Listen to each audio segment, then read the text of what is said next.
অথচ আপনার নবী, আমার নবী, দয়াল নবী, মায়ার নবী, মদিনাওয়ালা কামলিওয়ালা দুজাহানের সরদার নবী মুহাম্মদুর রাসূলুল্লাহ সাল্লাল্লাহু আলাইহি ওয়াসাল্লামকেও জাদু করা হয়েছিল।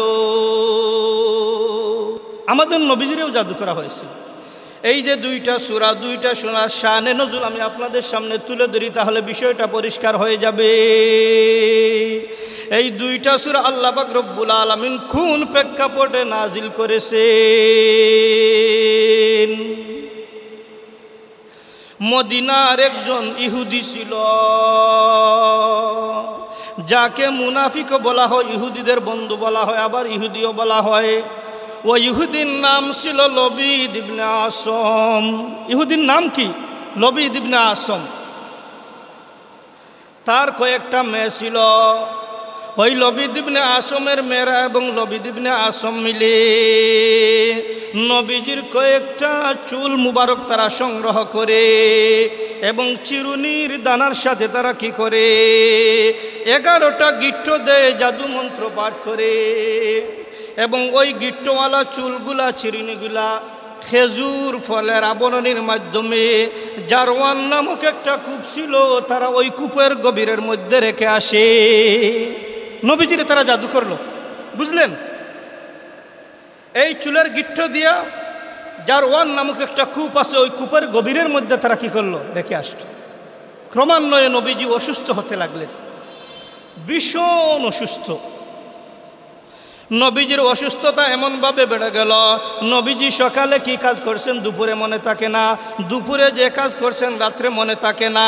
এমনকি নবীজি যেই কাজ করেন নাই উনি মনে করেন আমি সেই কাজ করেছি, আর যেই কাজ করেছেন উনি মনে করেন আমি সেই কাজ করি নাই। এমনকি ওগো আল্লাহ পাকের বান্দা বান্দিরা, নবীজির স্ত্রীগণ যখন নবীজির সামনে আসতেন, নবীজি তাদেরকে চিনতে পারতেন না। এই জাদুর কারণে নবীজি এত ভীষণভাবে অসুস্থ হয়ে পড়লেন, এত ভীষণ অসুস্থ হয়ে গেলেন, নবীজি উনার স্ত্রীদেরকেও চিনতেছেন না। প্রায় মাসখানিক সময় চলে গেল, নবীজি ভীষণ অসুস্থ। কিন্তু আপনার আমার নবীর হেফাজতকারী হলেন কে? কে? জুড়ে বলেন কে? আল্লাহ। আল্লাহ হেফাজত করবেন কি করবেন না? নবীজি ভীষণ অসুস্থতা নিয়ে একদিন নবীজি বিছনার মধ্যে শুয়ে আছেন। নবীজি স্বপ্নের মধ্যে দেখেন দুইজন মানুষ নবীজির নিকটে আসছেন। একজন নবীজির মাথার পাশে বসছেন, আর একজন নবীজির পায়ের কিনারে বসছেন। যিনি মাথার পাশে বসছেন উনি পায়ের পাশে ওনাকে জিজ্ঞাসা করেন নবীজির অসুস্থতা কি, নবীজির কি হয়েছে? ওই পায়ের পাশে যিনি বসা আছেন তিনি বলতেছেন নবীজিরে জাদু করা হয়েছে। উনি জিজ্ঞাসা করেন নবীজিরে কে জাদু করেছে? পায়ের পাশের ব্যক্তি বলেন নবীজিরে ইহুদিদের বন্ধু লবিদ ইবনে আসম মুনাফিক জাদু করেছে। উনি আবার প্রশ্ন করেন কিভাবে জাদু করেছে? উনি উত্তর দেন নবীজির কয়েক মাথা থেকে চুল মুবারক সংগ্রহ করেছে এবং চিরুনির দানার মধ্যে ওগুলা জাদু মন্ত্র পাঠ করে 11টা গিট্ট দিয়েছে এবং খেজুর ফলের আবরণীর ভিতরে রেখে জারওয়ান নামক কূপের গভীরের মধ্যে রেখে আসছে। এই জন্য নবীজি ভীষণ অসুস্থ। এবার উনি জিজ্ঞাসা করেন তাহলে কি করতে হবে? বলে ওই কূপ থেকে সেগুলা আনতে হবে এবং সেগুলার নষ্ট করে দিতে হবে, তাহলে নবীজি পরিপূর্ণভাবে সুস্থ হয়ে যাবেন। সুবহানাল্লাহ। নবীজি স্বপ্নের মধ্যে এগুলা কি করলেন? দেখলেন। এই জন্য বুখারী শরীফের বর্ণনা, নবীজি উনার স্ত্রী আম্মা জান আয়েশা সিদ্দিকা রাদিয়াল্লাহু তাআলা আনহাকে বলেন, হে আয়েশা সিদ্দিকা, আল্লাহ পাক রব্বুল আলামিন আমার রোগ সম্পর্কে আল্লাহ আমারে জানিয়ে দিয়েছেন। সুবহানাল্লাহ। চিন্তা করে দেখেন, নবীজি এমন অসুস্থ, উনার স্ত্রীগণ সাহাবায়ে কেরাম কি পরিমাণ পেরেশানি, একবারে দিশেহারা, কি করা যায়? এত ভীষণ অসুস্থ নবীজি। নবীজির কি হলো? যখন স্বপ্নটা দেখলেন আম্মা জান আয়েশারে বললেন যে এই বিষয় আল্লাহ পাক রব্বুল আলামিন আমাদের স্বপ্নের মধ্যে দেখিয়ে দিয়েছে। ওই সময় নবীজি কি করলেন?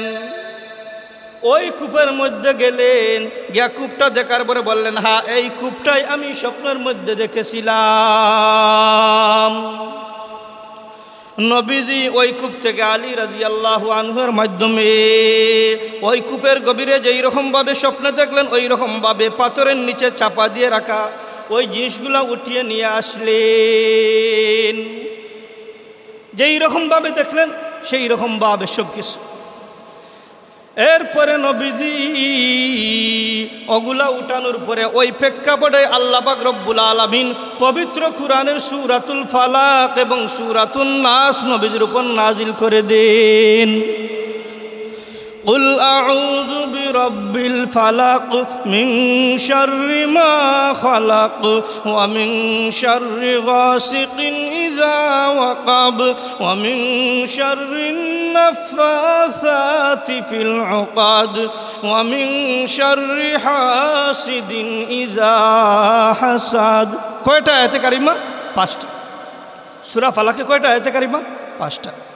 আর নাজিল করলেন কুল আউযু বিরাব্বিন নাস মালিকিন নাস ইলাহিন নাস মিন শাররিল ওয়াসওয়াসিল খান্নাস আল্লাযী ইউওয়াসওয়িসু ফি সুদুরিন নাস মিনাল জিন্নাতি ওয়ান নাস।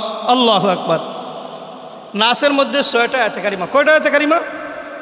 ফালাকের মধ্যে 5টা আয়াতে কারিমা, নাসের মধ্যে 6টা আয়াতে কারিমা। মোট কয়টা আয়াতে কারিমা? 11টা আয়াতে কারিমা।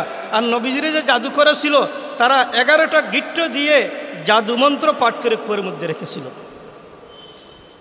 মুসনাদে আহমদের বর্ণনায় বলেন যে নবীজি কি করছেন, ওগুলা উঠানোর পরে একটা আয়াতে কারিমা পরে একটা গিট্টের মধ্যে ফুঁক দেন।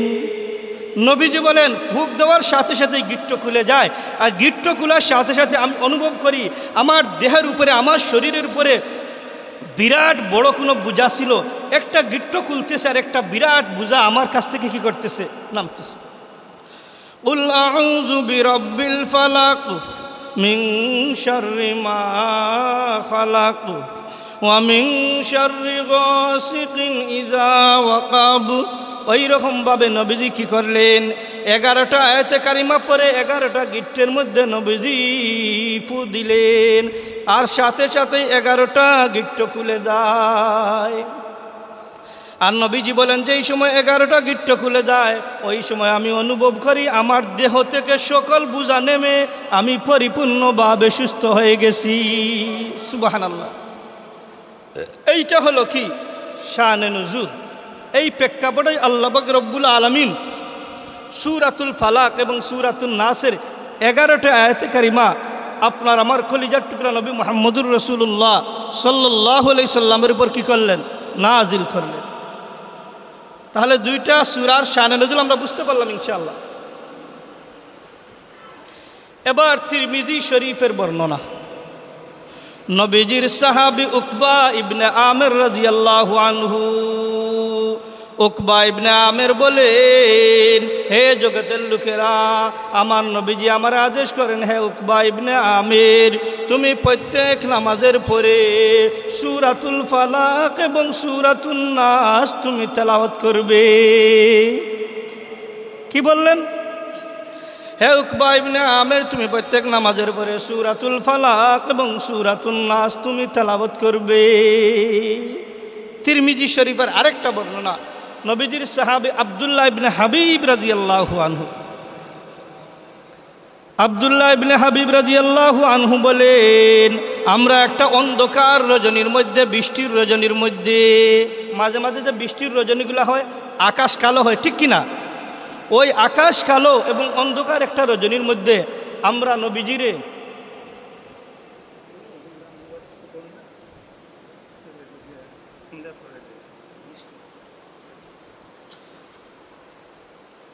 মুহাম্মদ ইবনে আব্দুল্লাহ ইবনে হাবিব রাদিয়াল্লাহু আনহু বলেন, ওই গভীর রজনীর মধ্যে আমরা কি করলাম, নবীজিরে খুঁজতে লাগলাম যাতে নবীজি আমাদের নামাজের ইমামতি করেন। সম্ভবত এশার নামাজ হতে পারে। আমরা নবীজিরে কি করলাম, পেয়েও গেলাম। নবীজিরে পাওয়ার পরে নবীজির সাথে দেখা হলো। নবীজি আমাদেরকে বললেন, বলো, কত ভালো করে বুঝেন, আপনার সাথে আমার দেখা হচ্ছে, আমি আপনারে খুঁজতেছি, দেখা হওয়ার পরে কোনো কথা নাই, বার্তা নাই, আপনি আমারে বলতেছেন বলেন।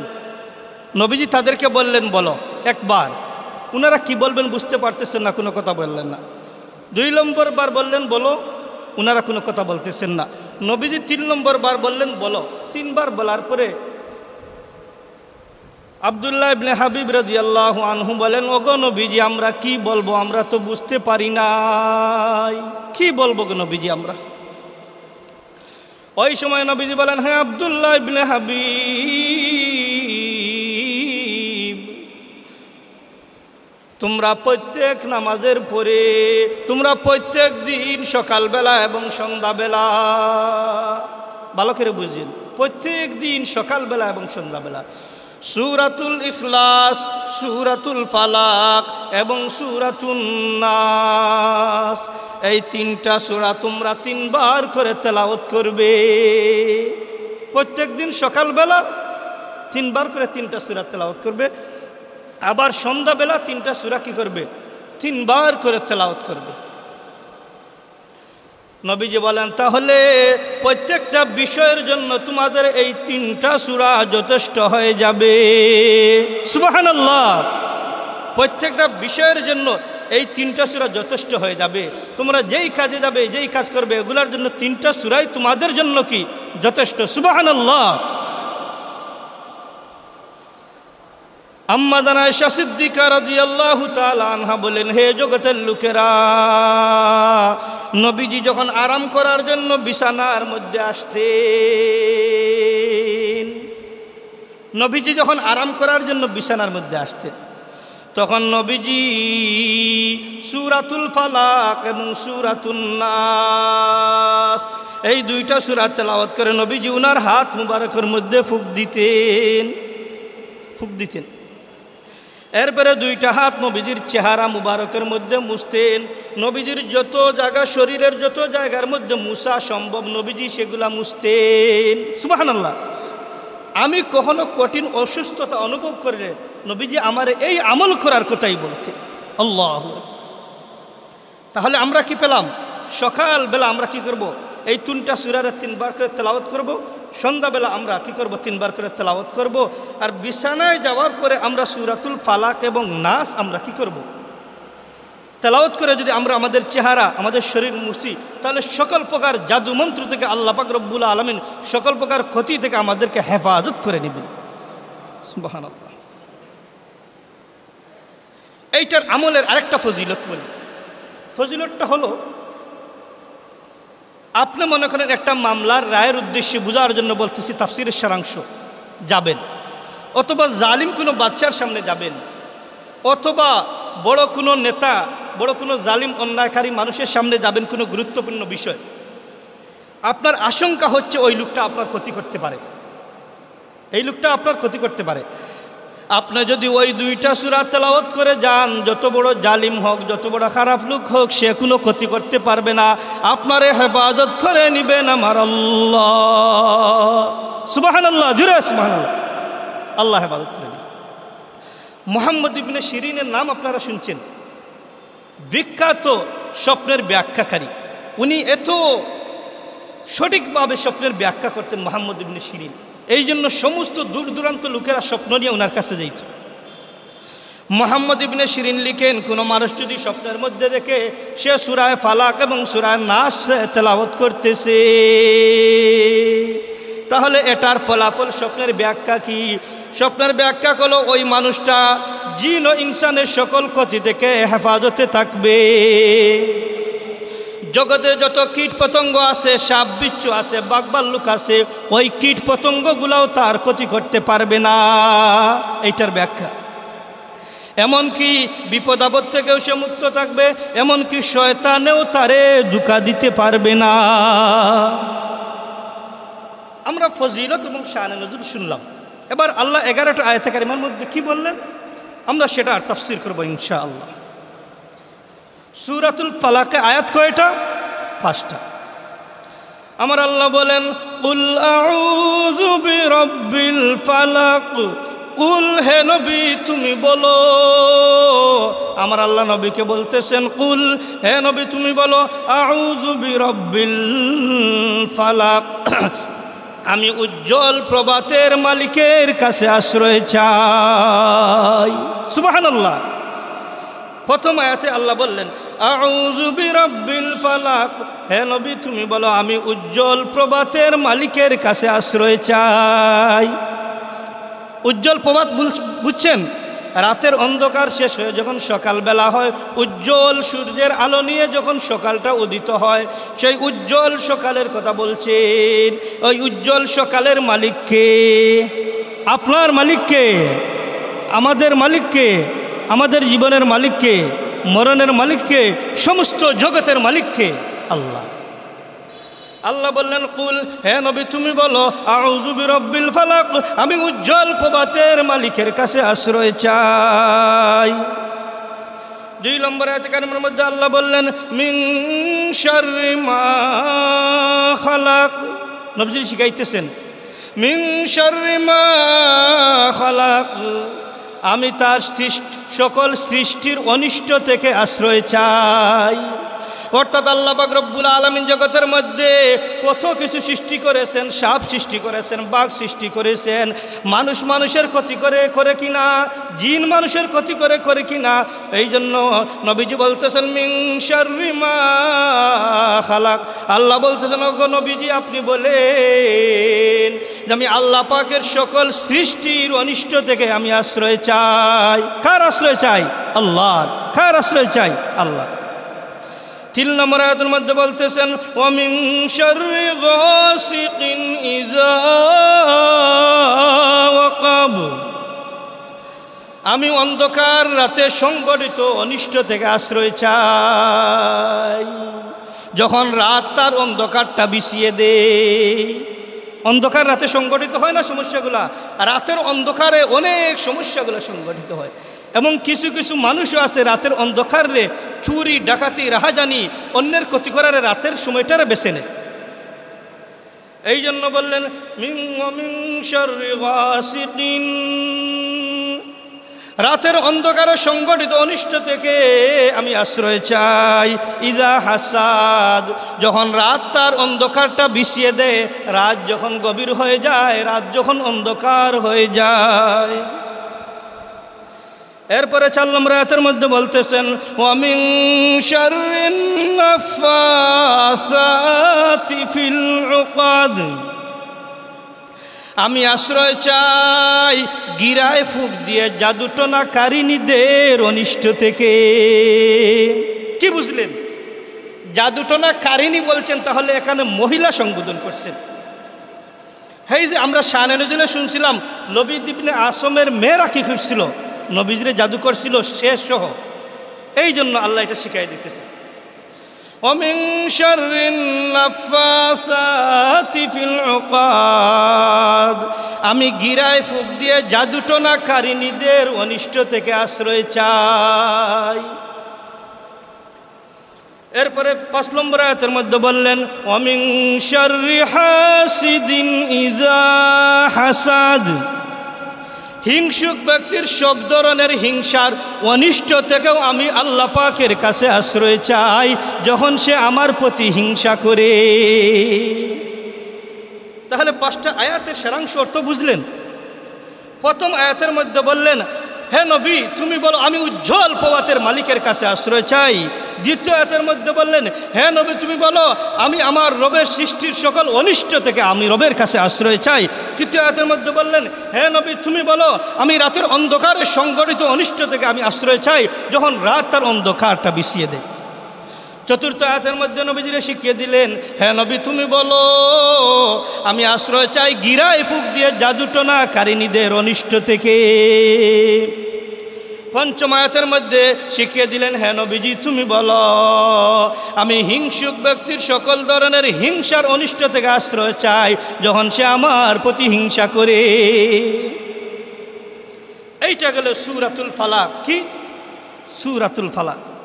এবং সূরাতুন নাসের মধ্যে আল্লাহ পাক রব্বুল আলামিন নবীজির কি কথাগুলো বললেন, কুল আউযু বিরাব্বিন নাস। এই সূরাটা কার কার মুখস্থ? সবার মুখস্থ, ঠিক কিনা? সবার মুখস্থ, হাত উঠান একটু। জানি না। কুল, হে নবী তুমি বলো, আউযু বিরাব্বিন নাস, আমি মানুষের মালিকের কাছে আশ্রয় চাই। নাস শব্দের অর্থ কি? মানুষ। নাস শব্দের অর্থ কি? মানুষ। কুল, হে নবী তুমি বলো, আউযু বিরাব্বিন নাস, আমি মানুষের মালিকের কাছে আশ্রয় চাই। আমরা হলাম মানুষ, আমাদের মালিক কে? বাংলাদেশের মানুষের মালিক কে? আমেরিকার মানুষের মালিক কে? আফ্রিকার মানুষের মালিক কে? অস্ট্রেলিয়ার মানুষের মালিক কে? সমস্ত কায়নাতের মানুষের মালিক কে? কিন্তু আফসোস, অধিকাংশই তাদের মালিককে চিনে না অথবা স্বীকার করে না। আবার আমাদের মুসলিমদের মধ্যেও আছে, বলে স্বীকার করি কিন্তু তার কাজে প্রমাণ করে সে তার মালিককে কি করে না, ভয় করে না, মালিককে স্বীকার করে না। যদি করতো তাহলে তার কথা এর কাজের মধ্যে কি থাকতো, মিল থাকতো, সে মালিকের বিধিবিধানগুলো মানত। তাহলে সূরাতুন নাসের প্রথম আয়াতের মধ্যে বললেন, কুল, হে নবী তুমি বলো, আউযু বিরাব্বিন নাস, আমি মানুষের মালিকের কাছে আশ্রয় চাই। এরপরে 2 নম্বর আয়াতের মধ্যে বললেন, মালিকিন নাস, আমি মানুষের আসল বাদশার কাছে আশ্রয় চাই। কথা বুঝিয়েন, তাফসীর আসলে এখানে আসল বাদশাহ। মালিকিন নাস, আমি মানুষের বাদশার কাছে আশ্রয় চাই, কিন্তু মুফাসসিরিনে কেরাম বলতেছেন মানুষের আসল বাদশার কাছে আশ্রয় চাই। তাহলে এই কথার দ্বারা প্রমাণ করে নকল বাদশাও আছে, আছে কিনা? দূর যেতে হবে না। আমাদের দেশ স্বাধীন হওয়ার পরে যেই ব্যক্তিরা এই দেশ স্বাধীন করেছে, এই লোকগুলা চলে গেছে। কিছুদিন পূর্বে যেই সরকার ছিল, এই সরকার বর্তমানে নাই। এখন যেই সরকার আছে, যেই বাচ্চা আছে, কিছুদিন পরে সেই বাচ্চা থাকবে না। ভারতের মধ্যে আজকে মোদি শাসন করতেছে, এর আগে অন্যান্য বাচ্চারা শাসন করেছে। আমেরিকার মধ্যে এখন ট্রাম্প শাসন করতেছে, এর আগে বাইডেন শাসন করেছে, এর আগে ওবামা শাসন করেছে, আব্রাহাম লিঙ্কনরা শাসন করেছে। এই কথার দ্বারা প্রমাণ হয় পৃথিবীর বাচ্চাই এটা নকল বাচ্চাই। কি বাচ্চাই? নকল বাচ্চাই। আর আসল বাচ্চা সবার একজন আছেন, কে? আল্লাহ। এই জন্য 2 নম্বর আয়াতে কারিমার মধ্যে বললেন, ওগো নবীজি, নবীজিরে শিখাইয়া দিয়েছেন, আপনি বলেন মালিকিন নাস, আমি মানুষের আসল বাদশার কাছে আশ্রয় চাই। এই জন্য এখান থেকে আমাদের শিক্ষা, যখন আমরা বিপদে পড়ে যাব তখন আসল বাদশার কাছে আশ্রয় চাইব, ঠিক কিনা? আসল বাদশার কাছে আশ্রয় চাওয়ার পরে আপনি দুনিয়াবি চেষ্টা করেন, দুনিয়ার আপনার যত কাছের একজন বন্ধু থাকে, ভাই থাকে, আপনি তার কাছে যখন বারবার সাহায্য চাইবেন সে বিরক্ত হয়ে যাবে। আর আসল বাদশার কাছে যত চাইবেন তিনি বিরক্ত হবেন না, তিনি তত বেশি ওই বান্দা বান্দির উপর সন্তুষ্ট হবেন। এই জন্য বলে দিলেন মালিকিন নাস, আমি মানুষের আসল বাদশার কাছে আশ্রয় চাই। 3 নম্বর আয়াত কারিমার মধ্যে বললেন ইলাহিন নাস, আমি মানুষের মালিকের কাছে আশ্রয় চাই। মানুষের মাবুদের কাছে কি করি? আশ্রয় চাই। ইলাহিন নাস, আমি মানুষের প্রকৃত মাবুদ। তাফসীর করতেছেন ইলাহিন নাস, যার শাব্দিক অর্থ হইল আমি মানুষের মাবুদের কাছে আশ্রয় চাই, আর ব্যাখ্যা সহ অর্থ হইল আমি মানুষের প্রকৃত মাবুদের কাছে আশ্রয় চাই। সুবহানাল্লাহ। তাহলে এখান থেকে তাফসীর হলো মানুষের প্রকৃত মালিক হচ্ছেন আল্লাহ। প্রকৃত মাবুদকে আল্লাহ। এছাড়া দুনিয়ার মধ্যে যত কিছুরে আরও তন্ত্রমন্ত্র দ্বারা মাবুদ স্বীকার করে, পূজা করে, এগুলা উপাসনা করে, এগুলা সঠিক না বেঠিক? বেঠিক। এই জন্য বললাম 3 নম্বর আয়াত কারিমার মধ্যে ইলাহিন নাস, নবীজি বলতেছেন আমি মানুষের প্রকৃত মাবুদের কাছে আশ্রয় চাই। 4 নম্বর আয়াতের মধ্যে বললেন মিন শাররিল ওয়াসওয়াসিল খান্নাস, আমি আশ্রয় চাই কুমন্ত্রণা দানকারীর অনিষ্ট থেকে, যে কুমন্ত্রণা দিয়ে গা ডাকা দেয়। আর একটু ব্যঙ্গে বুঝেন, মিন শাররিল ওয়াসওয়াস, আমি আশ্রয় চাই কুমন্ত্রণা দানকারীর অনিষ্ট থেকে। আল খান্নাস, যে কুমন্ত্রণা দিয়ে গা ডাকা দেয়। গা ডাকা দেয় অর্থ কি বুঝলেন? আপনার কুমন্ত্রণা দিবে, দিয়ে সে কেটে পড়বে, সে বেগে যাবে, সেইটা মানুষদের মধ্যে আছে, আর শয়তানের মধ্যে থেকে তো আসেই। এখানে মুফাসসিরিনে কেরাম বলেন আল্লাহ পাক রব্বুল আলামিন এখানে শয়তানদেরকে বলতেছেন উদ্দেশ্য করে, আর মানুষরূপী শয়তানদেরকে বলতেছেন। মানুষরূপী শয়তান কিভাবে আপনার ধোঁকা দিবে?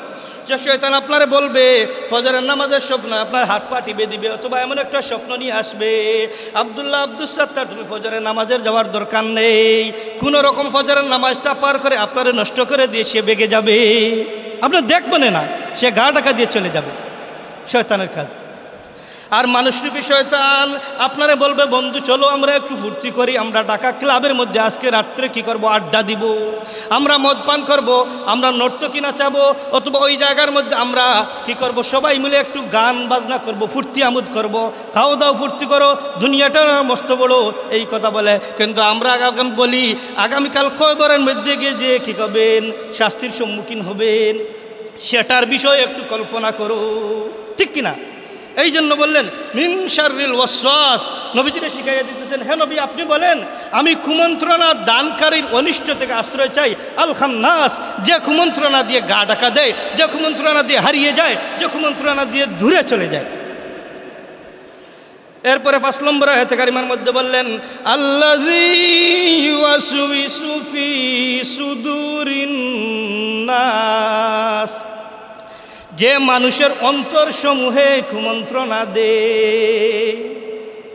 শয়তান এসে আপনার কুমন্ত্রণা দেখই আপনার অন্তরের মধ্যে, আপনার আবার মানুষটুকু শয়তান যে সেও আপনার বুঝতে শুনে কুমন্ত্রণা দিয়ে আপনার অন্তরের মধ্যে পরিবর্তন ঘটাই আপনার গুনাহের কাজের মধ্যে নিয়ে যায়, ঠিক কিনা? 6 নম্বর আয়াতে কারিমার মধ্যে বলতেছেন মিনাল জিন্নাতি ওয়ান নাস, সে মানুষদের মধ্যে থেকে হোক অথবা জিনদের মধ্যে থেকে হোক, তাদের অনিষ্ট থেকে আমি আমার মালিকের কাছে আশ্রয় চাই। তাহলে 6 নম্বর আয়াতের তাফসীর কি বুঝলেন? মিনাল জিন্নাতি ওয়ান নাস, এই কুমন্ত্রণা দানকারী জিন্নাতদের মধ্যে থেকেও হতে পারে, মানুষদের মধ্যে থেকেও হতে পারে। এই জন্য আয়াত আলোচনার ফিনিশিং এর দিকে আমরা যাই। 2টা সূরা, কয়টা আয়াতে কারিমা বলেন? কয়টা আয়াতে কারিমা? 11টা। সূরায়ে ফালাকে 5টা, আর সূরায়ে নাসে 6টা, 11টা। নবীজির ওই লবিদ ইবনে আসম জাদু করেছিল, প্রথমের আলোচনা মনে আছে? প্রথমের আলোচনা মনে আছে? শানে নুজুলটা মনে আছে? ওই জাদু করার পরে নবীজি এমন অসুস্থ হয়ে গেলেন, যে অসুস্থতার কারণে নবীজি কোন কাজ করছেন সেটাই ভুলে যান, সকালে কাজ করছেন বিকালে ভুলে যান, এমন কাজ করেন নাই উনি বলেন যে আমি এটা করছি। এই অবস্থা। ওনার স্ত্রীগণ সামনে আসেন, উনি চিনেন না, কি পর্যন্ত নবীজি অসুস্থ হলেন। ওই ভীষণ অসুস্থ থাকা অবস্থায় ওই স্বপ্নের মাধ্যমে আল্লাহ পাক রব্বুল আলামিন যখন জানিয়ে দিলেন, তখন ওই ঘটনাকে কেন্দ্র করে আল্লাহ পাক রব্বুল আলামিন আপনার নবী, আমার নবী, মদিনাওয়ালা কামলিওয়ালা দুজাহানের সরদার নবী মুহাম্মদুর রাসূলুল্লাহ সাল্লাল্লাহু আলাইহি সাল্লামের উপর সূরাতুল ফালাক এবং সূরাতুন নাসের 11টা আয়াতে কারিমা নাজিল করে দিলেন। সুবহানাল্লাহ। নবীজি 11টা আয়াতে কারিমা পাঠ করে কুল আউযু বিরাব্বিল ফালাক মিন শাররি মা খালাক ওয়া মিন শাররি গাসিকিন ইযা ওয়াকাব, এইরকমভাবে ধারাবাহিক 11টা আয়াতে কারিমা পড়লেন। আর ওই যে চুলের গিট্ট দিয়ে জাদুমন্ত্র পাঠ করেছিল, 11টা গিট্টের উপরে ফুঁক দিলেন, সাথে সাথে 11টা গিট্ট খুলে যায়। আর আমার নবী বলেন একটা গিট্ট খুলে আর আমি অনুভব করি আমার দেহ থেকে বিরাট একটা বোঝা নেমে পড়ছে। ক্রমান্বয়ে যখন 11টা গিট্ট নেমে খুলে যায় 11টা ফুৎকারের মাধ্যমে, তখন আমি অনুভব করি আমি পরিপূর্ণ আগের মতো সুস্থ হয়ে গেছি। আম্মাজান আয়েশা সিদ্দিকা রাদিয়াল্লাহু আনহা বললেন, ওগো নবীজি আপনি মানুষের কাছে এটা প্রচার করেন, আপনার শত্রুর কথা আপনি বলেন যে লবিদ ইবনে আসম এবং তার মেয়েরা আপনারা জাদু করেছে। কি দয়াল নবী! নবীজি উত্তর দেন, হে আয়েশা, আল্লাহ পাক রব্বুল আলামিন আমার সুস্থ করেছেন, আল্লাহ পাকের বিচার আল্লাহ করবেন, আমি কারো কষ্টের কারণ হতে চাই না। আমরা মোটামুটি তাফসীরটা বুঝতে পারছি ইনশাআল্লাহ। এবার আমলগুলো করব। নবীজির বলে দেওয়া অনুযায়ী সকালবেলা সূরাতুল ফালাক, সূরাতুন নাস, সূরাতুল ইখলাস 3 বার করে 3টা সূরা আমরা কি করব? তেলাওয়াত করব। আবার সন্ধ্যাবেলা এই 3টা সূরা 3 বার করে তেলাওয়াত করবে। আর বিছানায় যাওয়ার পরে আমরা কী করব? বিছানায় যাওয়ার পরে আমরা এই 2টা সূরা, সূরা ফালাক এবং নাস তেলাওয়াত করে হাতের মধ্যে ফুঁক দিব। আর আমার চেহারাটা, শরীরটা আমি মুছবো। কোনো প্রকারের জাদু মন্ত্র আপনারে আক্রান্ত করতে পারবে না। আল্লাহ পাক রব্বুল আলামিন যেই কথাগুলো বললাম আমি এবং আপনারা সবাই যেন আমল করার তৌফিক দান করেন। সবাই বলুন আমিন। ওয়া আখির দাওয়ানা আলহামদুলিল্লাহি রাব্বিল আলামিন।